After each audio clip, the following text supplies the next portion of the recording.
I'm placing a personal bounty on the head of Tim McCracken. You can't put a bounty on a man's head. I just did. Go get him, killer! It's wild. It's outrageous. It's outrageously funny. Paul Newman, Coach Reggie Dunlop in this supercharged world of hockey, invites you to meet the crazies who make it that way. The players, Murderers Row. The wives, the fans, the managers. We're losing! Teamwork, guys. More team. They're burying us alive! Who are these guys? They brought their toys with them. And hustling them all, Paul Newman. Oh, you are very clever. Leave him. My wife left me. I was driving her crazy. Get out! You can't make him win. You're a losing coach. Okay, guys. Show us what you got.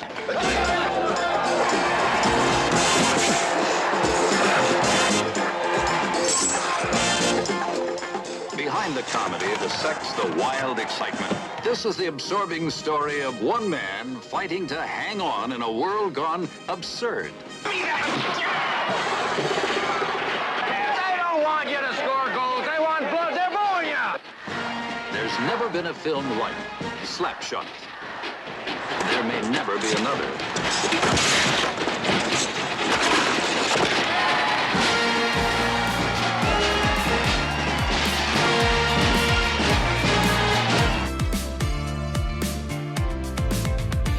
Welcome to Dorking Out. My name is Sonia Mansfield, and I'm listening to the fucking song.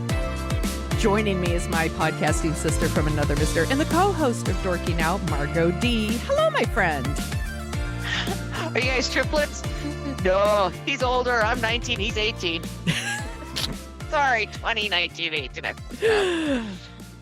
We are dorking out about 1977's Slapshot because why not? Why shouldn't we talk about hockey in June? Sure.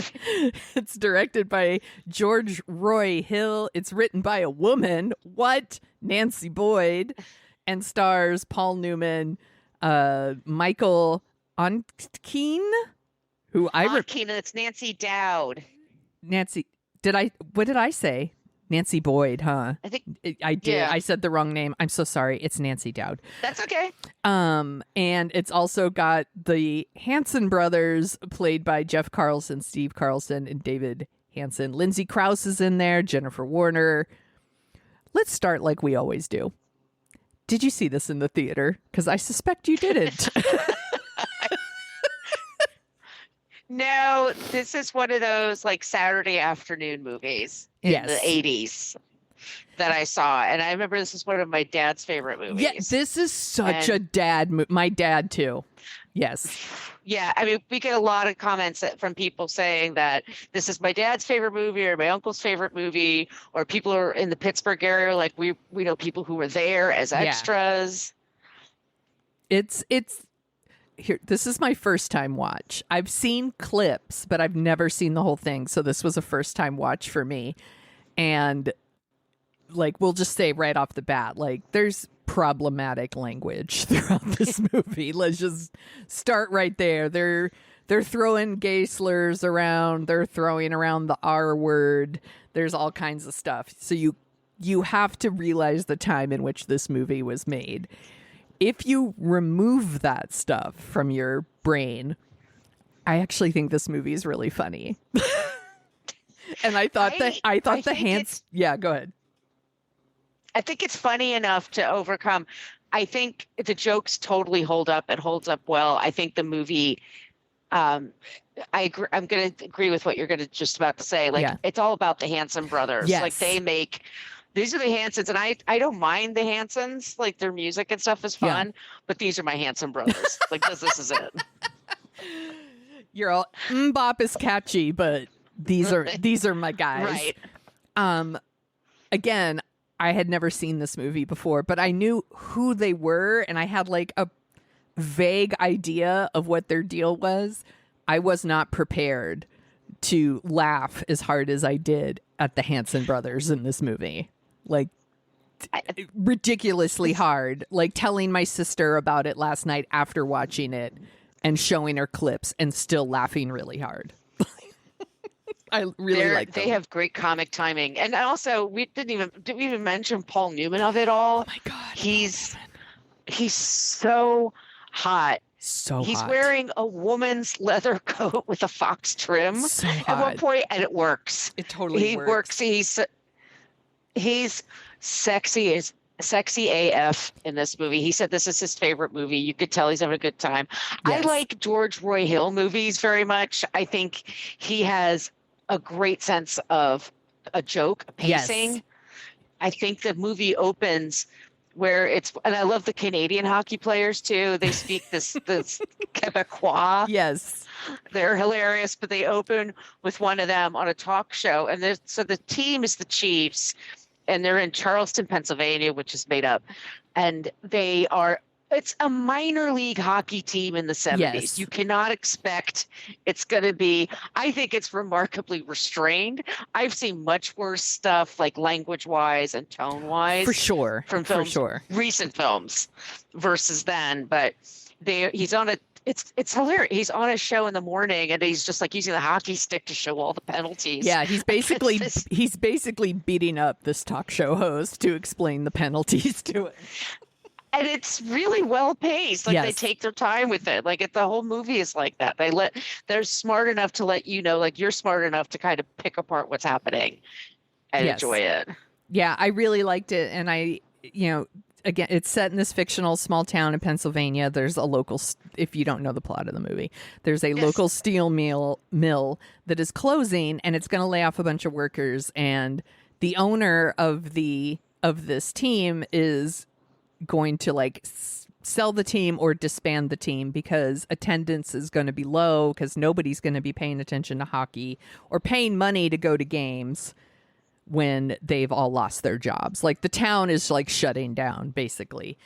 And while that is happening, Paul Newman notices that the crowd really loves it the more violent the game gets, which is probably very true. I have been to exactly one hockey game, and I don't watch hockey, so the rules are I don't know the rules, but I suspect a lot of people like to watch hockey. Oh yeah. Okay. Hockey is really, I know you're a baseball fan. Yeah.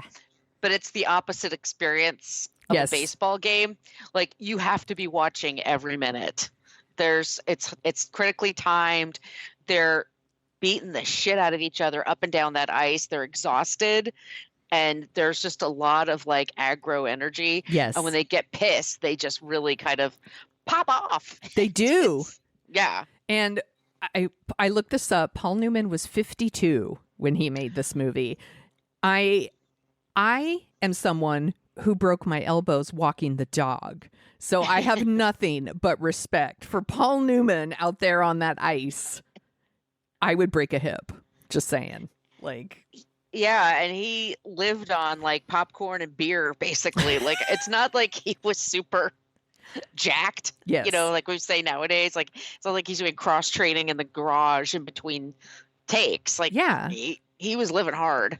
Yes. And there is this thing about so his his wife, or his soon to be ex-wife, I guess, they're separated, and he's still trying to win her back, but he's also sleeping around with other people. And to me, I'm I can't comprehend that anybody would step out on Paul Newman. Because he's Paul Newman. He's Paul Newman. He's so hot. But this is I think we're gonna. I guess we'll jump around with the plot. Yeah. Because I had one of my friends was this movie's very sexist, and I was I don't think it is. I think the women are smart. I think. Yep. The wife character, Michael Ontkean, she's very young too. Yes. But I think the soon to be ex-wife for Paul Newman, she's been there, she's done that. He's hot, sure, but I can't count on him. And I love it. At the end, she's yeah, gotta go. Yeah. Good luck to you. I don't think this movie is sexist at all. No. Actually, I think the women are pretty smart in this movie. I know what's going on. Yeah, Melinda Dillon has a small part in this movie, and I do love me some Melinda Dillon. She's always good. Yeah, and after this movie, she would get to do movies where she actually gets to keep her top on, which is lovely. But she plays a woman that hooks up with Paul Newman, and she is married to another player on like another team, and she is so like open about like, you're the first man I've slept with since my husband, because I've been sleeping with women. And like the way that stuff is, it's handled in this, like, the language is shitty, like, and how they're talking about it. But what they're talking about is kind of progressive. Like, Paul Newman doesn't care that she sleeps with other women. No, he doesn't shame her. No. And he doesn't like, oh, well, can I join next time? Yeah. He doesn't do that either. He's like letting her have her own experience and talk about it. Yeah, and he's like, he uses it to his advantage, Sure. like, to like taunt like the player that actually cares that his wife is doing that. But like, the way he treats her isn't shitty. Instead, he's actually really nice to her, and he's like, don't care. Don't care if you sleep with chicks. He's like, I also sleep with chicks. Cool. Like, yeah. And he's like, because women's bodies are beautiful and men are gross. Like, sure. Unless you're Paul Newman, then you're beautiful. You're beautiful. We should say that the writer, like we said, is a woman. Whoa. Nancy Dale. Her brother was a professional hockey player. She doesn't have a ton of credits to her writing, and she's really good. So apparently she was quite the script doctor, is what I read. Yeah. She. Yeah. Go ahead. Sorry. Well, her brother played in a league in New York, and he was telling her like, oh, it's a bummer. They're selling out. The team's the town's going under. They're going to sell the team. You should come and see us though, because it's pretty great. Because he would tell her these stories. She's like, you've got to be kidding me. Like, just the true stuff that happened. Yeah. So she hung around with them, and it's like, I believe it. Like, I believe hockey players act this way today versus in 1977. Absolutely. Yes. And I believe that, I think people forget not every town has like a major league team. So they get very invested in their minor league teams, because that's, if you love to watch hockey, this is your opportunity to watch hockey. You don't have like a major league team. So of course they're super invested, and there's a whole, the crowd is always like yelling shitty things at them. And at one point, a woman yells at, I guess it's the goalie. She calls him a frog pussy. I don't even really know what that means. Oh, it's because he's French. I'm like, I guess it's just a weird thing. You frog pussy. It's like, I wrote it down. I was like, what, frog pussy? Question mark. He's French. Yes. So like, there used to be this idea after the Second World War that the French fell for Hitler. And America had to save your ass. America. Fuck yeah. So yeah, there's that. Yeah. And then we have Michael Ontkean. He was in Ontkean. Ontkean. Sorry, you screwed me up. Ontkean. He was in Twin Peaks. That's where I remember him from. And he's fucking hot in this movie. He is, and he's playing the hockey player that he's the star of the team, and he wants to play like straight up, like what they call old time hockey. He doesn't want to just fight people. He wants to actually play hockey, and he is married to Lindsay Krause, who she's so young in this movie. She's practically a baby. I thought she was like 20, but I think she was like 27 or 28 when she made this, because she looks like a teenager. Yeah, and she is miserable. She clearly fucking hates it in this town. All she does is get drunk. She's walking around with like paper bags of booze, like sitting out in the cold drinking. She is miserable. And I guess they're like kind of splitting up, but she's still around. She's still hanging around. And then Paul Newman I couldn't figure out. I'm like, is he actually trying to sleep with her, or is he just, does he think he's being helpful in his own weird way? I think he thinks he's being helpful. I mean, he doesn't sleep with her. He keeps acting like maybe he's gonna, but he's not going to. He doesn't even seem to really put the moves on her. He just says things to her, but it's a very strange relationship to be honest. Yeah. And she, at one point, so Newman's soon-to-be ex-wife is a hairdresser, Yes. and it's 1977, but it might as well be 1967 or 57. Like, Yes. the hair in this movie is hilarious. Like Swoosie Kurtz, by the way. Yes. Forgot to mention her. She's in there. They have these like Far Side hairdos Yes. that are insane. It makes sense to me though, because a small town like this isn't Yeah. going to be modern. Vogue. Yes, No. exactly. Yeah. They're still gonna hold on. It's just like when you go to like a smaller town and people still have like crunchy hair, and you're like, yeah, because Scrunchies. yeah, that's what they do. So Paul Newman's character is now learning that there's talk of selling the team, and he's also a coach. He's a coach and a player, and he's told to go pick up these 3 new players that they have picked up. And he shows up at the train station, and it's these like 3 young boys just beating the shit out of a soda machine because it like took their quarter or whatever. Like, it's so, just everything about them makes me laugh. Everything. They're just like overly aggressive about things. They beat the shit out of the soda machine. He takes them back to the hotel, puts them in their room. He realizes they've done nothing but pack toys. In fact, there's little cars and a track for the cars. They're children. They are children. They are. Like, And they're constantly, it says, are you triplets? Because they look exactly the Yes. same height. 2 of them are brothers in real life, Yes. but they also just talk all the time. yes. And they all The have same these shit over and over.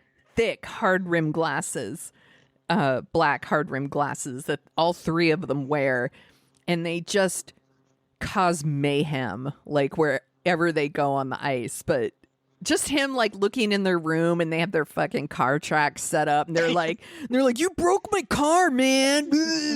Like they're just like so in their own world. And he doesn't play them right away. They're sitting in like the box, on the side, and every time a fight breaks out, it's like 3 wild animals in that box. They're just losing it because they want to get out there and beat someone's ass so bad. Like they are just bonkers characters to me. One of the great things about that I miss DVDs is that they had they would have these subtracks, and sometimes it would be like the directors talking underneath, whatever. And there's a version of Slapshot that are just the Hanson brothers talking. Oh my God. Now that's kind of worth it. Maybe I need to buy the DVD. It's comedy gold. They're so like serious because all they do is bitch about how modern hockey is too girly and too easy, and that everybody wears helmets. They might as well just hit each other with purses. Well, that was one of the things I forgot, was that they didn't wear helmets.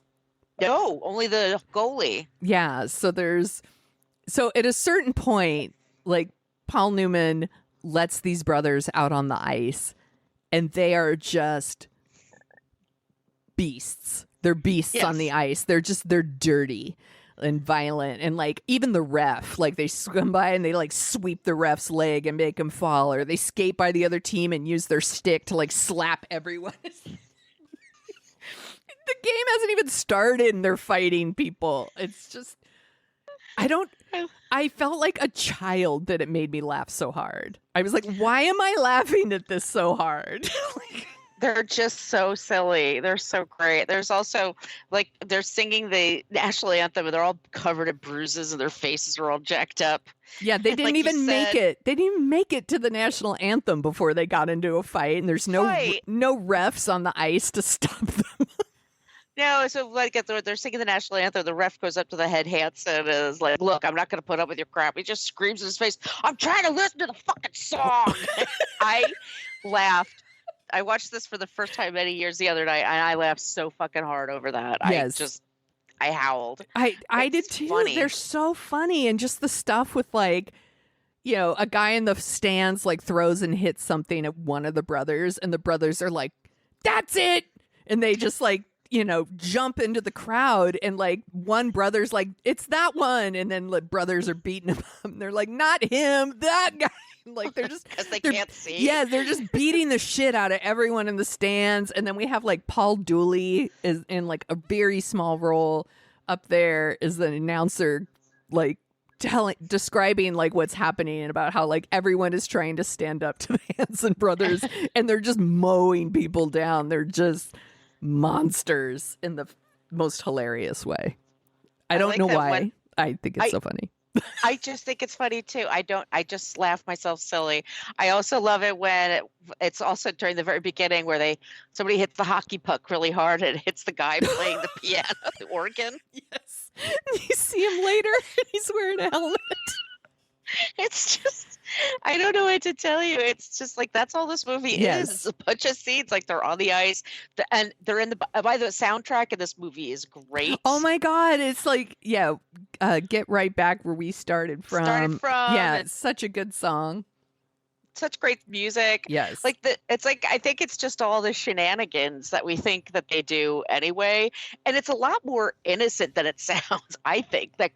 What you could get away with in 1977, like they could have had like more like TNA and stuff like that. I mean, it's pretty innocent. There's one point where they moon a bunch of people. They're just like the Chiefs are pigs. Like they're just assholes. They're all assholes.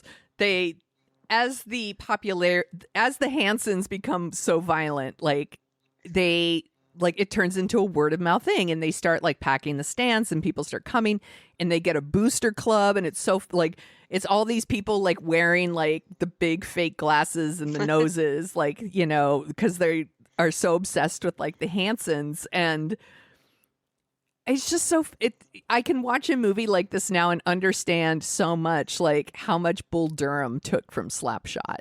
Like also Major League. Yeah. Major League. So much of Major League is now I'm like, oh, I get it. They just took that plot point just directly from that. And it's probably based on real stuff too. Yeah. Even the glasses that Charlie Sheen wears in Major League.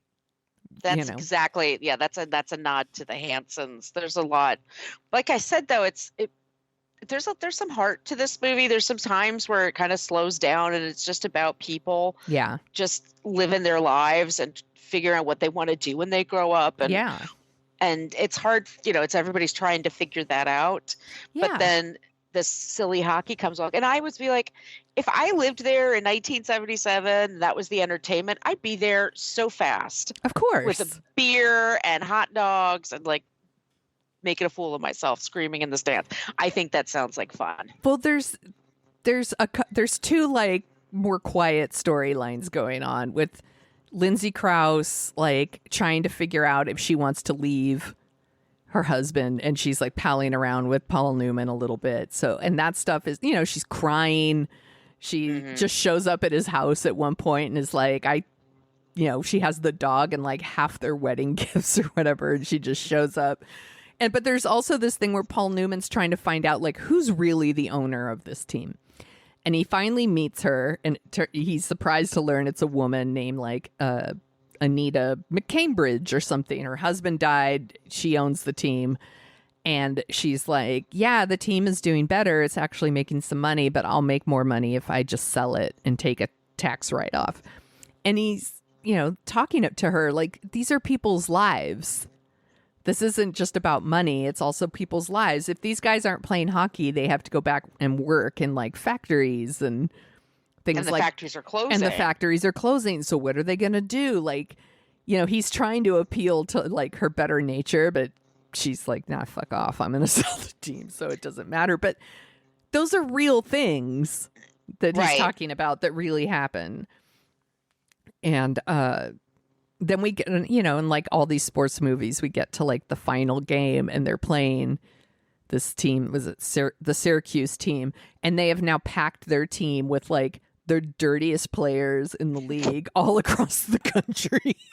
Just people were banned from the sport. Yes, people who are banned, like, it's like, well, he hasn't played since the unfortunate, Toby incident or whatever. Where like they fully have like murdered people on the ice and they're like, meh.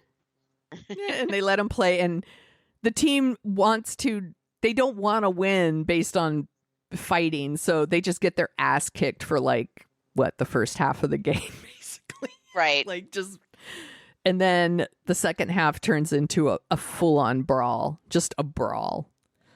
It's blood everywhere. And Michael Ontkean is always being he's trying to be the moral authority and saying like, no, that's not right. We shouldn't be doing that. It's cheap. And Paul Newman's like, yeah, it's cheap. Who cares? It's like getting people. Yes. But so finally, his way of participating is he does a striptease, and God bless him, he does. He goes down to his jockstrap. Yes. And skates around and looks great. So that scene made me laugh so hard because it's so wonderful. It's so great. They're all these dudes are fighting. There's blood everywhere. It's just fucking mayhem. And he starts stripping, and then the band is like da da da da da, like gets into it, and he's stripping, and they stop, and the players on the opposing team start losing their shit, and they're just like, what he's doing is obscene. Like, him stripping is obscene. The violence that was just happening, totally fine. Blood everywhere, like just blood and guts and teeth flying all over. That's fine. But the minute this guy takes his shirt off, he's like, what? Like, how dare you? And then the ref's like, fuck you, you're out of here. Stripper wins. And it's like such a, like, almost like an anticlimactic win. It doesn't. It's very much in the 70s, though, because like spoiler for Bad News Bears and other stories, like they didn't win. Yes. But that's not the point. Like the point is the journey and them discovering themselves and having fun. Yes. And getting up to second place, when you were at the bottom. Bad News Bears. That is another one that I'm like, it's a bunch of all the kids are just like, fuck you. And Walter Matthau is just drunk all the time. He's a little league coach. I love He's that just movie. Chugging beers on the side. It's so good. Such a good movie. Yeah, we'll talk about that one day. Yes, we will. And then we get like a big parade at the end with all and the Hanson brothers, of course, have their huge float with their giant glasses, and it was making me laugh. They are such goobers. They're so great. I can't describe it. I know it seems like a one-note joke, but it's not. They really are funny. They are. In everything they're doing. Did you watch any of the sequels? No.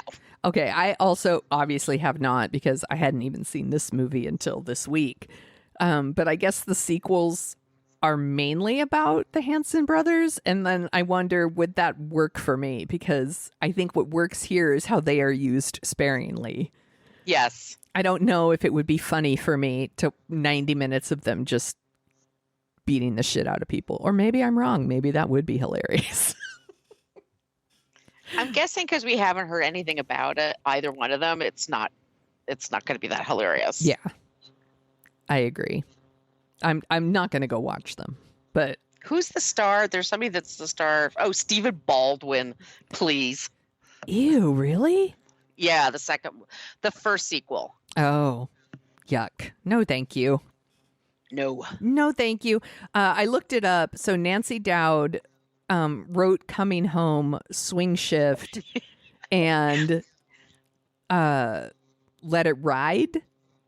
But I don't know what Let It Ride is, but I know Swing Shift and Coming Home they were very serious movies. Yeah, and then she also was known for doing a lot of rewrites, and apparently her most famous one was she worked on Ordinary People. That's also not exactly a laugh riot. No. I wish a Hopkey game would break out of that movie sometimes when I watch it, because it is such a... You haven't seen it yet, but it's a bummer. No, it's a tough one. I know it's a bummer. That's why I haven't seen it. Yeah. Yeah, no, I don't think that one's a laugh riot. Do the Hanson brothers show up in Ordinary People? Then maybe I'll watch it. That's what I was saying. I was hoping, like in the middle of... Yeah, like when Timothy Hutton's just kind of walking along, in his 80s, jacket, and just like falling on an ice rink or something, and then they show up and pick him up and they hug it out. I feel like there's a documentary to be made about women who worked as script doctors. Because I read this about Carrie Fisher as well. Yeah. That Carrie Fisher, like, punched up almost every one of your favorite movies from the 90s at some point went through Carrie Fisher. I feel like there's a documentary to be made here. Yeah. Well, I mean, there were women were writing more TV scripts in the 70s. Yeah. And then the 80s. And then it's reverting back again. Like it goes to that whole horrible thing, like women aren't funny and women can't be silly and women can't be. I know. And it's so goddamn frustrating because, like I said, this woman wrote this script. Yes. And it's hilarious. I would never have guessed it. Yeah. I disagree. Except the women characters are pretty cool. I think so too. There's problematic slang in this movie for sure. And slurs. But I wouldn't say that it has a woman problem in this movie. No. The women they're all pretty smart, and they, with the exception of the Lindsay Krause character who's figuring her shit out, most of them know who they are. They do what they want. I think Jennifer Warren is her name, who plays the soon-to-be ex-wife. Like, how she can like say no to Paul Newman. Mad props to her. But yeah, I wonder if that was in her contract. if she had like, can I have at least one makeout scene with this guy? Yes, exactly. One. Just give me one. Just one. You could even put it on the cutting room floor. I don't care, but I would want one. No, I think, but that's also what's great about it too. Like she sees those beautiful blue eyes and he's trying to woo her really. Because in the end, there's a team in Minneapolis or something he's going to go coach. And so he's like, come with me. Because she's driving away and she's going to Florida. She's like, meep, I'm out. Yeah, like, exactly. The smoke outline crisis of Jennifer Warren. She is not having it. It is pretty funny how he's just like, I'll see you later. And she's like, sure. Off to make better choices with her life. Yeah, good for her. Yes. I read that Al Pacino was interested in the lead role. And I just don't know. I don't know about bring that. In the Hanson brothers. Yes. Hoo-ha! Hoo-ha! No, I don't know if this would have been a good showcase for Al Pacino. I think Paul Newman's a good call. Newman is great because you could picture him doing it. Yeah. And he is like you said, they're not wearing helmets. Like you could see his face. Like it's not CGI. Like he's doing all this stuff, which his back and his knees must have been killing him. This is another thing. Okay, so I'm watching it and these guys they're getting the shit beat out of them. Like in the movie, the characters, and they just walk away from it. And I was thinking, if someone punched me in the face, it would take me weeks to get over it. Like I wouldn't just walk it off. My face would be fucked up, and it would hurt, and I would not leave my house for weeks because I'd be like, what if somebody accidentally touched my face? Like, and how these people just. I'm just speaking in general, like in real life. Who takes a punch and just walks away? Well, nobody. I mean, like a superhero movie, but these are hockey players, and that's the whole thing. I guess like, that's they're true. just a whole other breed of person. Yes, that have a high tolerance for pain. I guess that's valid. I guess if you go into hockey, you know how to take a punch. You have a lot of energy. You got a lot of rage to get out, and this is how you do it. Well, I could totally understand. Clearly, the Hanson brothers like pain and they're just so fucking funny. Even when they go to jail, they're kind of like, okay, we gotta go to this jail now. Yeah, we're gonna get some pizza. We're gonna use our one call to order some pizza. Save us some pizza, you guys. They're so affable, like they don't care. They're just whatever. Okay, see ya. I love them so much. Do we have anything else we want to say about Slapshot? It wasn't a big hit at the time. It did okay. So interesting to me. Yeah, but it became like also going back to like, the power of like the TBS channel. Like they were playing it all the time in the early 80s, mid 80s, and that kind of built them this cult like the Warriors. The Warriors didn't do that well in the movie theater, and it was the same thing. And then people thought, oh, it's just a hockey movie. It's a dude movie. And then you watch it and you're like, no, this is really freaking hilarious. Yeah. I'm wondering if I watched a TV version of this movie, what I would think, because it's obviously going to edit out all the problematic language. Or they did. I mean, we grew up hearing that problematic language in a lot of things. Yes. Until like maybe 20 years ago. So I'm sure there was a lot that was still in there. You're right. Yeah. You're right. Wow. I'm not going to watch the TV edit, but I am tempted now to get the DVD just to listen to the Hanson brothers. I'm sure somebody put it on YouTube. For sure. I could Google that. I'm not going to spend my money, but it is pretty tempting. Yeah. Do you want to hear some other 1977 movies? Yes, I do. Okay. Keep in mind, this is the year Star Wars came out. So like Star Wars like demolished everything. So yeah. But I think I put together a list of movies we have not talked about before. The Kentucky Fried Movie. I don't think I've ever seen that one, and I hear it's great. I think I've seen parts of it on HBO. It's one of those like funny segment movies, but I think it's like pre-Airplane or something. It's like that kind of comedy. Yeah, that sounds right. Okay. That sounds right. Eraserhead. I've seen that on Criterion. That's a weird movie. I have never seen Eraserhead. Should I see Eraserhead? Yeah. Okay. I have been... That's my very emphatic... yes for you. Yes. Yeah, well, I should watch it while it's on Criterion since I'm already paying for it. Yeah. Okay. The Exorcist 2. Really bad. The Heretic. Yeah. Not a great sequel. Okay. Sorcerer. Don't even know what that is. That is Roy Schneider. Schneider. Sorry, I didn't write down his... Sorry, you're doing it to me again. Schneider. It's a William Friedkin movie. I have not seen it, but I know people like it a lot. I just haven't seen it. I've seen this one though. The Rescuers. Yeah, The Rescuers is great. The Rescuers is adorable. Oh yeah. God. I liked Oh God back in the day. I totally liked Oh God and Oh God Book 2 because I was just a kid. It was my introduction to George Burns. Same. This one's not fun. Looking for Mr. Goodbar. That's supposedly based on a true story. It's actually, but it's a real fucking bummer. Total bummer. My friend Beegs is a big fan of Looking for Mr. Goodbar, even though it's a fucking bummer. High Anxiety. I do like High Anxiety. It's not one of the better Mel Brooks movies. It's sort of a middling Mel Brooks movie for me. It has a couple funny jokes, basically. And then we've got two like musicals here, or two, I don't know, maybe these are concert movies. The Grateful Dead movie.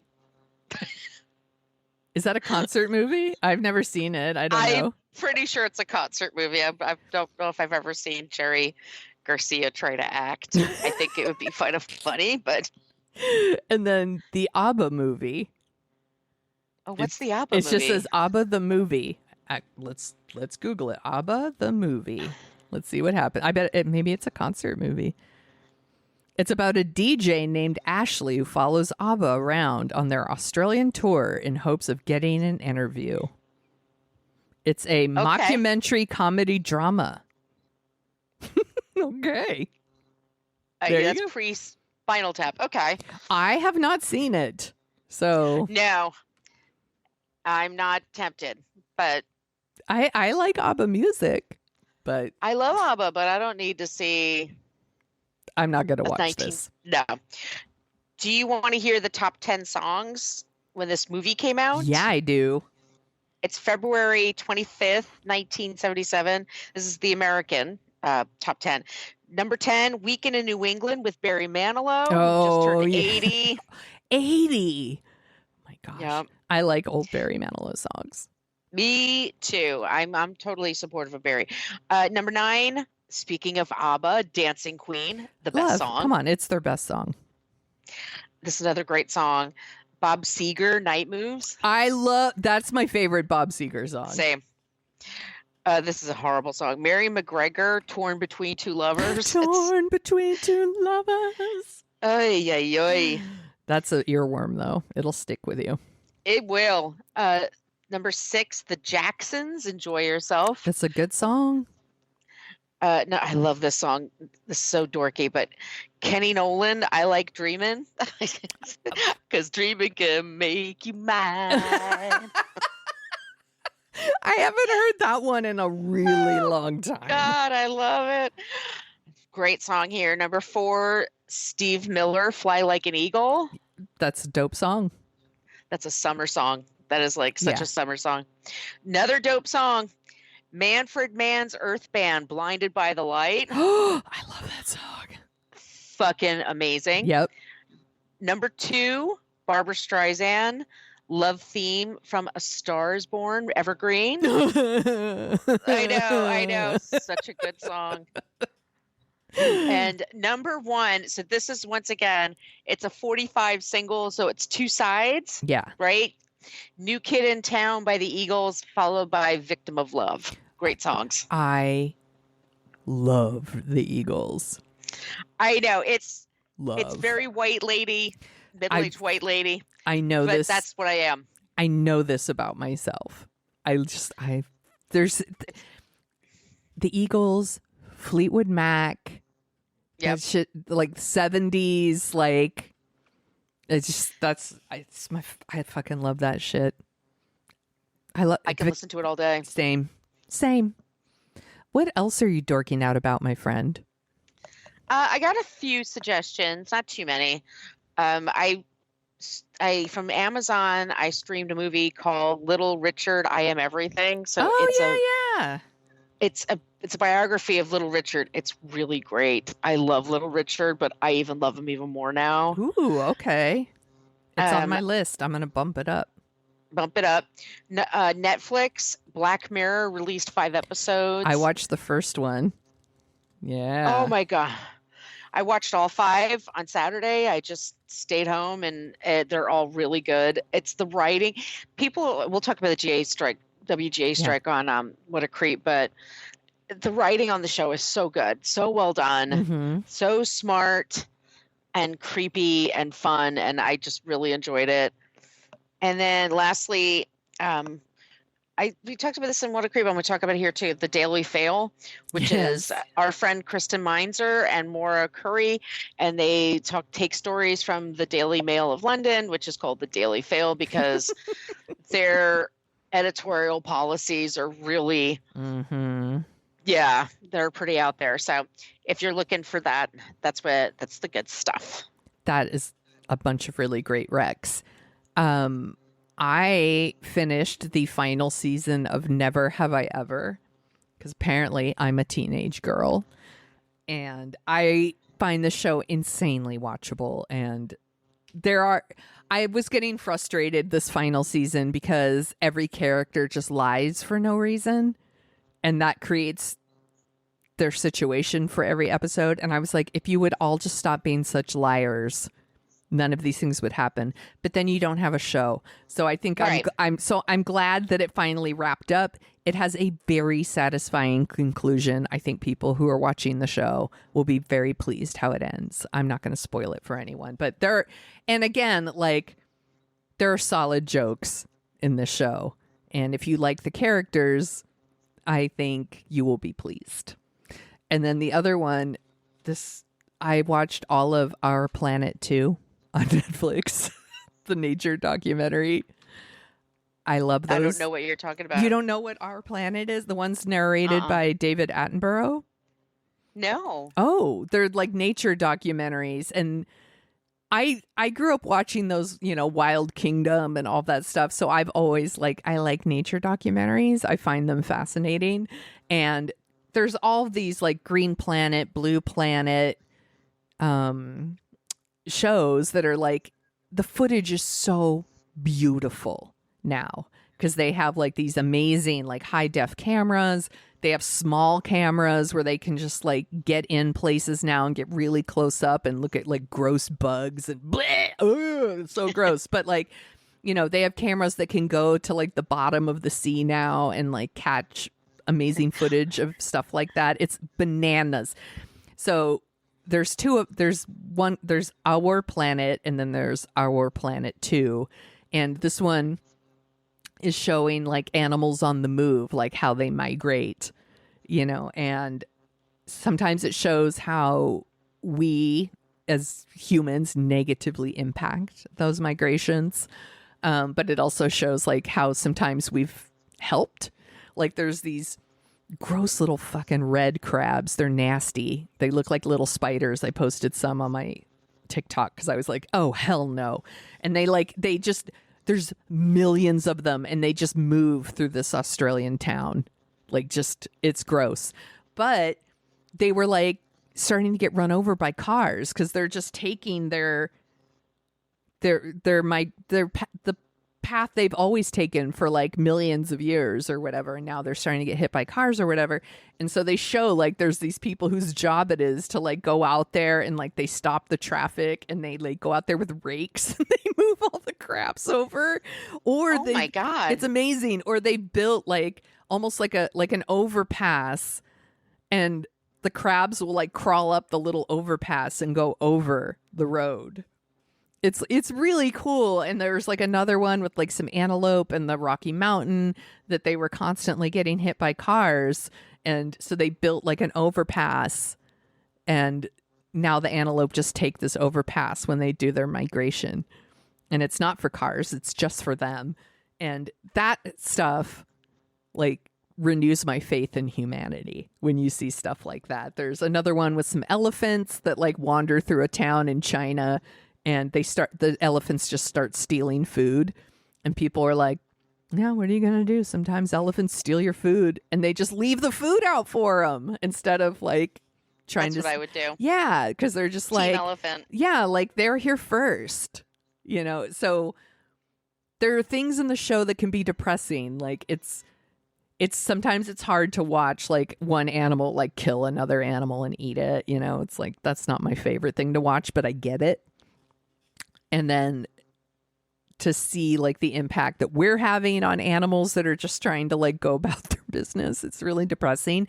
But then you see stuff like that, and I'm like, not everybody is a piece of garbage, which is lovely. I love these shows. I find them actually very comforting, and they're very, very watchable. And each episode ends on a cliffhanger, which is different. They haven't done that in the past. So at the end of every episode, I'm like, fuck, what's going to happen to that rabbit? I have to watch the next one and find out. The wabbit, kill the wabbit. Well, and I find myself like yelling where I'm just like, swim, penguin, swim faster. Like, I'm just like very invested. I'm such a goober, but I love these shows. I think they're so great. And I think that's everything. I did finally start Jury Duty as well, which the first episode made me laugh. It's a great show. And I, of course, am watching it because I'm actually got called for jury duty, and everyone's like, you need to actually watch Jury Duty. And to all the listeners who claimed that I wasn't really called for jury duty, that I was just sitting on my couch watching Jury Duty, you're half correct. Thank you, Margot, for getting me to finally watch Slapshot. I'm glad you enjoyed it. Me too. I'm so glad. I was a little worried, but I should have, you know, I can always trust you, Margot. You know what I like. 90% of the time, yes. You know what I like. Where can people find you on the internet? On Twitter at Brooklyn Margot. My site is Brooklyn Fit Chick. My Instagram is Brooklyn Fit Chick, and my TikTok, where I'm putting Hanson videos on there if you need to see for yourselves. At Margot Donahue. Look me up and you'll find movie clips there. And my cats. I went to your TikTok last night to show my sister clips of the movie because I knew you would have it up. It got a lot of streams right away. It was like a few hundred, like right off the bat. I'm like, oh, there's a lot of fans out there. Yeah, I think it's one of those movies that people, they grew up watching it. they have a fondness for it. You can find me at thesoniashow.com and The Sonia Show on Twitter and Instagram and the TikTok.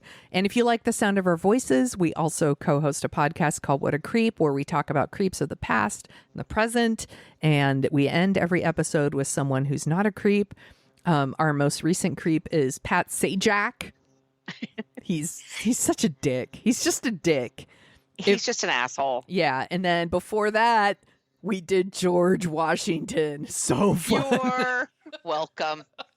That one was so fun. And also, let me just say, it's a perfect example of what Margot and I, what people refer to as Sonia episodes and Margot episodes. Because Margot's like, yeah, let's talk about George Washington. And I'm like, I'm going to talk about Pat Sajak. So we're having so much fun. Please join us over there. And if you like dorking out, please leave us some stars wherever you listen. You can do that on Spotify now. We would be very grateful. It helps us find our people. Yes. And you can also find us at Dorking Out Show on Twitter and the Facebook. And if you're interested, you can join the What a Creep podcast Facebook group.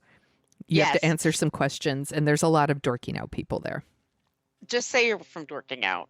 Yeah, and we'll let you in. We'll let you in. Yeah. That's easy.